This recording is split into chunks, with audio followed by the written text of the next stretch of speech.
Verán, obviamente en un canal salud como este de Economía Digital hemos de centrarnos también en los problemas más frecuentes en la sociedad y aquellos problemas que más nos importan. Por ejemplo, cuando vamos a hacernos una analítica de sangre, cómo estamos de colesterol, cómo estamos de transaminasas, cómo estamos de triglicéridos, qué tal vamos de diabetes, el corazón.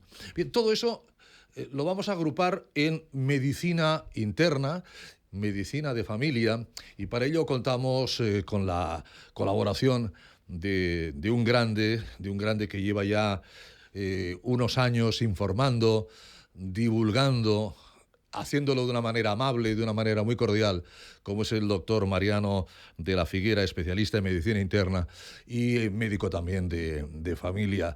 Doctor de la Figuera, don Mariano, gracias por acompañarnos y bienvenido. Muchas gracias a vosotros, encantado de estar con vosotros. Nos preocupa mucho lo de la presión arterial, nos preocupa mucho lo del colesterol, nos preocupa mucho el síndrome metabólico en general. Pero bueno, esa es casi la base de todo, ¿no? Es decir, la base de que una persona esté medianamente bien, pues ha de tener una presión arterial pues moderada, tener un colesterol moderado. De eso hablaremos, de lo que ahora los médicos entienden por moderado, ¿no? Y sobre todo de una cosa que me dijo el doctor de la Figuera. Dice, hombre, podríamos poner un poco el acento de entrada en la prevención cardiovascular. Ujú. El corazón es esa bomba que nos mantiene vivos, que cuesta un montón de millones al año a las arcas públicas por toda la insuficiencia coronaria, por ejemplo, entrar, salir, salir, entrar de hospitales. Claro, es obvio si yo le pregunto por qué es importante la prevención cardiovascular, pero nunca está de más que un médico nos recuerde que es importante que tengamos en cuenta que nuestro corazón, al pobrecito, muchas veces lo ponemos muy, muy por encima de sus posibilidades, ¿no? Efectivamente. Pero yo creo que aquí lo que hay que destacar es que cuando hablamos de prevención cardiovascular, estamos hablando de la prevención de enfermedades cardiovasculares, también Ujú. cerebrovasculares, muy Sí, frecuentes. De hecho, es la causa más frecuente de mortalidad cardiovascular en la mujer, en el hombre es más la cardiopatía isquémica. Y el tema es que son patologías muy frecuentes, con una gran incidencia, con una gran mortalidad y que además la buena noticia es que se pueden prevenir. O sea, de hecho, de lo que se trata tanto en la medicina interna como en la medicina de familia es identificar aquellos hábitos, aquellos factores de riesgo que puedan estar detrás de una sí, enfermedad que sí. se va a desarrollar en muchos casos y por lo tanto incidir en ella para prevenirla, para evitar que aparezcan. Entonces eso, por supuesto, depende de muchos factores. Algunos son de cambios de estilos de vida y otros son de fármacos. Pero efectivamente, cuando hablamos de Sí. prevención cardiovascular, estamos hablando en términos generales de medicina preventiva. ¿Cómo una persona puede saber cómo estoy de riesgo cardiovascular? Porque últimamente yo no sé si es que le presto más atención o no, pero yo estoy oyendo casos de ictus como no había oído en mi vida, desde hace un par de años. Y gente que dice, oye, ¿te acuerdas de...? Pues mira, le dio un ictus, afortunadamente ha salido porque lo pillaron a tiempo, aquello que se dice que tiempo es cerebro, ¿no? Y tiempo es corazón también. En este caso, el código ictus fue uno de los grandes avances del mundo de la medicina. Pero ¿cómo podemos saber que nosotros estamos libres de ese susto, de esa problemática súbita? ¿Cómo saber cuál es nuestro riesgo cardiovascular, doctor de la Figuera? Bueno, esto realmente es el gran desafío que tenemos los que nos dedicamos a la medicina preventiva Mm, desde el punto de vista cardiovascular. sí. No hay que esperar nunca a encontrarse mal, hacer una angina de pecho, hacer un infarto, entrar en insuficiencia cardíaca, porque ya estamos demasiado tarde. Por lo tanto, es obligación, yo creo, sobre todo de los médicos de familia, también de los internistas, el detectar, perdón, el detectar aquellos pacientes que son de mayor riesgo cardiovascular. Entonces, para esto se pueden hacer unas aproximaciones que son muy sencillas. Claro, lógicamente el paciente hipertenso, sobre todo si tiene una hipertensión entre moderada e importante, el paciente con cifras muy elevadas de colesterol, pues también está dentro de ese grupo, sobre todo si tiene una hipercolesterolemia familiar. Pero lo que ya estamos acostumbrados y estamos ya muy motivados para hacer en la consulta es analizar incluso matemáticamente el riesgo cardiovascular. Y para eso hay unas herramientas que las defiende la Sociedad Europea de Arteriosclerosis, la americana, la canadiense, las de cardiología, y en las que se integran en una pequeña fórmula matemática aplicable incluso desde un teléfono móvil, pues la edad del paciente, pues si es masculino o femenino, las cifras de presión arterial, si fuma o no fuma, por supuesto, los niveles de colesterol, incluso el país donde está viviendo. Nosotros tenemos la suerte, el área mediterránea, de ser una zona, digamos, de menor mortalidad cardiovascular que, por ejemplo, los países nórdicos, y ya no digo los países de la antigua Unión Soviética, que tienen una incidencia altísima. Entonces, mediante esas ecuaciones se puede decir, mire, pues usted tiene un 10% de riesgo cardiovascular, un 15 o un 20 o un 2. Y entonces, con esos puntos de corte, podemos decirle a esa persona, mire, usted tiene un riesgo cardiovascular, por ejemplo, asusta un poco, ¿no? Pero cuando le dices a un paciente tiene un 10%, le estás diciendo 100 personas como usted, con sus mismas características, en 10 años, de esas 100, pues 10 van a tener un infarto o 10 van a tener un ictus. Por lo tanto, hay que ponerse las pilas. No, me ha dado un dato, doctor, que se lo iba a preguntar. ¿En cuánto tiempo? Acaba de decir 10 años. O sea, cuando hablamos En 10 años. de ese 10%, de ese 20%, estamos hablando a 10 años vista. Es decir, que... Por supuesto, pero también es cierto que cuando, por ejemplo, el riesgo cardiovascular entra en la zona roja, en la zona que realmente es de riesgo cardiovascular muy alto, podemos hablar de 10 años, pero esa persona tiene un riesgo, evidentemente, muy elevado ya a menos plazo, o sea, a lo mejor en 5 o 10 años, pero las estadísticas internacionales lo calculan a 10 años. Ya, pero lógicamente hemos ido a nuestro médico de cabecera, hemos ido a nuestro médico de familia,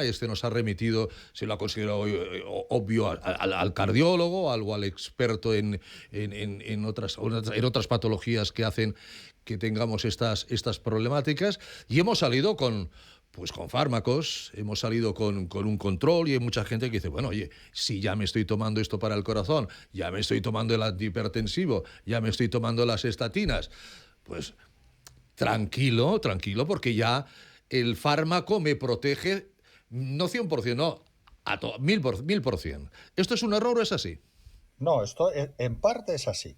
Yo creo que es un poco la buena noticia, ¿no? Cuando hablamos de prevención cardiovascular, y sobre todo si estamos hablando de momento, por lo que me está comentando Ricardo, estamos hablando de fármacos, la buena noticia es que todos los fármacos, todas las estrategias terapéuticas para controlar la hipertensión arterial, para controlar las cifras de colesterol, también para controlar, por ejemplo, la diabetes mellitus, no solo consiguen que la presión esté mejor o que el colesterol haya bajado o que el azúcar esté más controlado, sino que sabemos que va a prevenir enfermedades cardiovasculares. Por lo tanto, la buena noticia para personas que las vemos en la consulta, que son un poco antimedicamentos, es que estos medicamentos, cuando el riesgo cardiovascular es alto o medio alto, eso sabemos que va a prevenir esas enfermedades por el hecho simplemente de reducir la presión, reducir el colesterol, mejorar el control de la diabetes. Por lo tanto, los fármacos son útiles, pero no son absolutamente imprescindibles, porque hay algo más. O sea, el paciente fumador, por supuesto, tiene que dejar de fumar. No, está claro. Es casi más importante que el control de otros factores de riesgo. La obesidad. Hay que hacer ejercicio. La obesidad, hay que perder peso. Claro. Yo he mencionado antes la estatina. La estatina es el fármaco por excelencia desde hace décadas. ¿Cuántas estatinas habrá recetado el doctor de la Figuera para el colesterol? Supongo. Yo cuando digo que hay un fármaco que lleva tantos años, por algo será. Entre otras cosas porque es bueno, porque tiene buenas... cuando se hacen los estudios, pues efectivamente ayuda a mantener las cifras de colesterol, porque nadie se atreve, porque a lo mejor es muy caro el hacer... Pero seguro que hay investigación en todo esto, pero también hay una cosa que yo le he de comentar, como amigo, Mariano, tanto en colesterol como hipertensión. ¿Por qué están bajando tanto los parámetros de normalidad? Es decir, ¿por qué antes un 140 o incluso un 145 de diastólica, de máxima, ¿no? de hipertensión era normal, y ahora estamos hablando de 120? ¿Por qué las estatinas, el colesterol, antes se hablaba de 200, ahora se está bajando a 180? Incluso se ha dicho por doctores que públicamente que las personas de más de 60 años es bueno que tengan un poco de colesterol elevado. Claro, esto también confunde, pero estamos de acuerdo que cada vez las cifras de normalidad van descendiendo. Bueno, yo soy un gran defensor de lo que es la medicina basada en la evidencia, en Sí, pruebas, sí. y lo que es cierto es que conforme vamos teniendo más información, Ujú. pues esa información puede modificar, en este caso, por los niveles de presión arterial que son perjudiciales o los niveles de colesterol. Yo recuerdo una anécdota de hace muchos años, estamos hablando, bueno, yo lo he leído en Historia de la Medicina, ¿eh? Sí, No lo he vivido directamente, ¿no? sí. Pero hubo una época en la que se decía, mire, el médico que le baja la presión a un paciente, sobre todo si es un paciente anciano, está cometiendo un crimen, porque la presión sirve para mantener el flujo cerebral, el Claro, flujo claro. cardíaco, por lo tanto, dejemos a la presión arterial en paz. Bueno, eso lógicamente eso es una idea absolutamente desfasada, pero es cierto que los que hemos vivido la historia de la hipertensión empezamos con 160-95, luego Eso pasamos a es. 140-90, Sí. luego pasamos a hacer que el control ideal esté por debajo de 130-80, pero eso no es capricho de los investigadores ni los grupos de consenso, sino eso es fruto de la evidencia científica. Y exactamente pasa lo mismo con el colesterol. Es Mm. cierto que tampoco nos hemos de encarnizar y tener la presión arterial pues por debajo de 11,7, porque eso incluso sí que puede perjudicar Claro. el flujo arterial de determinados órganos. Pero en el caso, de, por ejemplo, del colesterol, la teoría de que la enfermedad arteriosclerótica está producida por el colesterol, eso viene incluso avalada porque en pacientes, por ejemplo, con enfermedad coronaria, ya el colesterol LDL, el que llamamos Sí, colesterol sí. malo, Mm. pues ha de estar por debajo de 55, pero no es el capricho de un grupo de cardiólogos de la Universidad de Nueva York o del doctor Valentín Fuster, Ya. sino que simplemente las evidencias nos dicen que cuanto más bajo el colesterol y por debajo de 55, esa persona que ha tenido un infarto, que ha hecho una angina de pecho, va a tener menos complicaciones y menos mortalidad por su enfermedad cardiovascular. Por lo Mm. tanto, eso es cierto y hay que entenderlo, y sobre todo a los que ya llevamos muchos años, a veces sí que nos cuesta modificar nuestros parámetros, pero esa es la realidad. Si Mm. queremos estar al día, hay que leer las guías clínicas, hay que leer los documentos de consenso y Sí. entender que las cosas pueden cambiar. Ahora, estoy convencido de que llegará un momento en que por debajo de determinadas cifras ya no habrá que bajar más la presión arterial y por debajo de determinadas cifras de colesterol, pues tampoco habrá que encarnizarse Mm. para tener un colesterol bajo tierra, ¿no? Bueno, también sabemos que Estados Unidos va por su parte, el resto del mundo vamos por otra, y que dicen las malas lenguas que el tema es, bueno, el sistema sanitario americano, ¿no? Los Medicares, que, bueno, lo que estamos haciendo no es tener más pacientes que sean hipertensos, sino más pacientes que tomen medicación, ¿eh? O que gasten medicación Sí, hipertensa o anticolesterolémica, etcétera, etcétera. sí, Eso, pero bueno, la ¿ah? suerte que tenemos en nuestro país, perdona que te interrumpa, No, no Ricardo, faltaría más. la suerte que tenemos en España, quizá en otros países europeos no tanto, es que, por ejemplo, las estatinas en este momento son fármacos Ujú. que son muy coste efectivos, algunas son Sí, sí, francamente baratas. Alguna simvastatina de 10 miligramos no cuesta ni 1 euro al mes. sí, sí. Y los fármacos antihipertensivos, con la llegada de todos los genéricos, pues también han bajado de precio de manera que no es caro controlar a un No. hipertenso, no es caro controlar a una persona con las cifras de colesterol elevado. Cada Otra cual. cosa es que, sí, No, no, perdón, te iba a decir, ¿cada cuánto nos hemos de controlar? Es decir, bueno, pues nos estamos medicando, lógicamente, cada persona es un mundo, no hay enfermedades, hay enfermos. El doctor de la Figuera a sus pacientes pues ya le dirá, pues mire, pues si va todo bien, venga a verme en 3 meses o en 2 meses, no sé, según cada persona. efectivamente. O sea, pero controles tiene que haber Sí, hombre, por supuesto. Desde luego, periódicos, ¿no? una persona pues, de mediana edad, a partir de Mm, los 40 años, que acuda a su médico de familia por cualquier circunstancia, ujú, y el médico de familia, pues naturalmente es proactivo en la prevención cardiovascular, le claro. tomará la presión arterial, le hará una analítica de colesterol, y si realmente las cifras de presión arterial son normales, en la consulta claramente por debajo de 140-90, o unas cifras de colesterol total por debajo de 200, esa persona se puede ir a casa muy tranquilo, pero Ujú, se le va a recomendar que vaya haciendo un control como mínimo de la presión anual. Quizá el colesterol se podría demorar un poco más.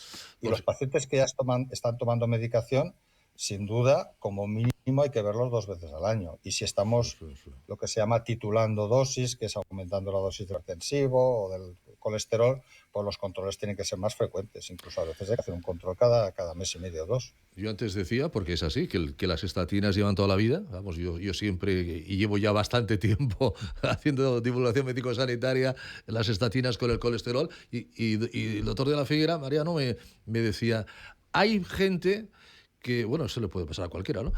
Que se nos está quejando con las estatinas por efectos secundarios. Ujú. ¿Antes no habían estos efectos secundarios?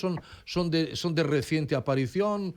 ¿O es ahora, no sé, que el paciente se atreve a comunicar a su médico? Pues mire, perdóneme, pero no cumplo terapéuticamente con lo que usted me dice, porque es que luego me dan, no sé, diarreas, mareos, Efectivamente, no, sí. no sé qué efectos secundarios son, usted me dirá. Sí, sí, sí, sí. Bueno, es cierto que cuando una persona presenta un efecto secundario por estatinas, que no son infrecuentes, Ujú. que presenta un efecto secundario, tiene tendencia siempre a desprestigiar a lo mejor el producto y a desconfiar de él. Y eso a veces se traslada en forma de onda de agua, se va trasladando a personas que llegan a mi consulta y me dicen, mire, sobre todo si tengo el colesterol elevado, no me dé estatinas porque me han dicho que estropea el riñón. Y lo digo, mire, las estatinas efectivamente tienen un efecto infrecuente, es un caso cada 100.000 pacientes tratados, que efectivamente pueden hacer una complicación muscular muy grave que se llama rhabdomiolisis, pero es un caso de 100.000. Bueno, pero es que también dan dolores musculares. Yo no quiero tener dolores musculares. Bueno, los dolores musculares asociados al uso de estatinas se dan a lo mejor en 2 casos de cada 100. Y muchas veces no están relacionados con que el fármaco sea tóxico, sino simplemente por un efecto que poca gente conoce, incluso algunos médicos, a diferencia del efecto placebo, que es un producto inerte, me produce un beneficio, por ejemplo, pues Sí, a veces tú tienes un dolor muy intenso, te tomas un paracetamol y resulta que se te pasa perfectamente bien. sí, sí, Y a lo mejor es un dolor que requeriría un fármaco mucho más activo, ¿no? sí.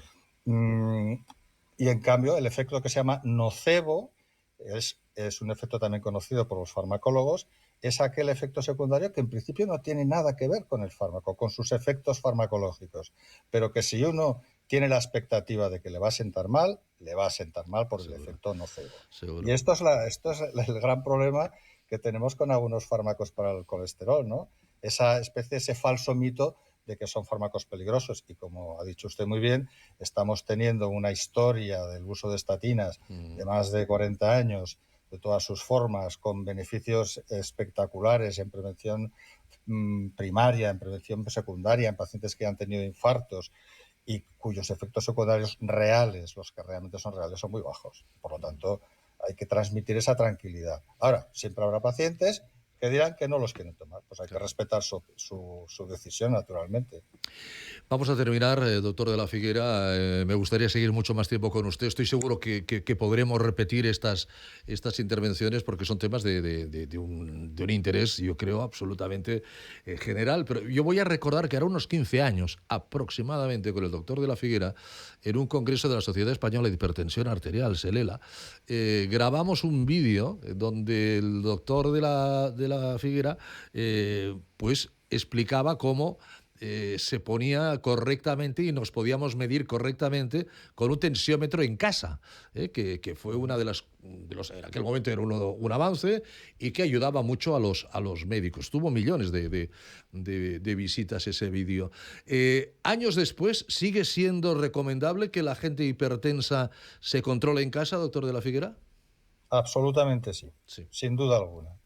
De hecho, la toma de presión arterial en consulta, siempre tenemos el problema del efecto de bata blanca, que Sí. no solo afecta a pacientes con el concepto clásico de hipertensión de bata blanca, que es cuando no están tomando medicación, pero tomando medicación sigue habiendo un efecto de bata blanca. Por lo tanto, la automedida domiciliaria de presión arterial es una herramienta absolutamente fundamental. Siempre siguiendo unas recomendaciones, que también hay unas recomendaciones específicas, que vienen determinadas o por el médico de familia, el internista o incluso enfermería, para conocer realmente cuál es la presión de esa persona en casa, tomándosela con cierta frecuencia y sin obsesionarse. Eso da Eso muchísima es. información, es una información muy válida. Yo a mis pacientes sí les suelo decir, mire, yo le he encontrado a usted la presión alta en mi consulta, pero usted, la que tiene usted en su casa es una presión normal. A las dos les voy a hacer caso. Las dos son válidas, pero sobre todo la que usted se toma en su En casa. su casa. Y sobre todo los pacientes que no tienden a redondear las cifras. El paciente que me viene con un listado, por ejemplo, hoy, paciente que ha venido con una automedida de presión arterial, que nosotros llamamos AMPA, perfectamente medida, y ponía que su presión era 137/81. Ese paciente podía haber puesto, pues bueno, 135/80, ya está, ¿no? O Sí, sea, sí, sí. redondear las cifras. Sí, Paciente que me está poniendo en su Excel o en su página, que realmente son esas presiones, dan muchísima información muy válida claro, a claro. la hora de decir, bueno, pues voy a aumentar la medicación, voy a reducir incluso ahora que empieza el verano y el calor proporcionará pues un nivel más adecuado de presión arterial, por lo tanto es absolutamente necesario. Todos tienen que tener un aparato de automedida de presión arterial validado, eso sí que es Validado, importante, que efectivamente. esté validado por las sociedades científicas. Don Mariano, doctor de la Figuera, especialista en medicina interna, médico de familia, un placer enorme que haya estado aquí en este canal Salud de Economía Digital y le emplazo para más charlas, si no le importa. ¿Eh? Estaré encantado, ya lo sabes. Muchas gracias, doctor, un placer. Ricardo, El doctor de la Figuera, un abrazo aquí, Canal un Salud. abrazo igualmente, Ricardo. Hasta pronto.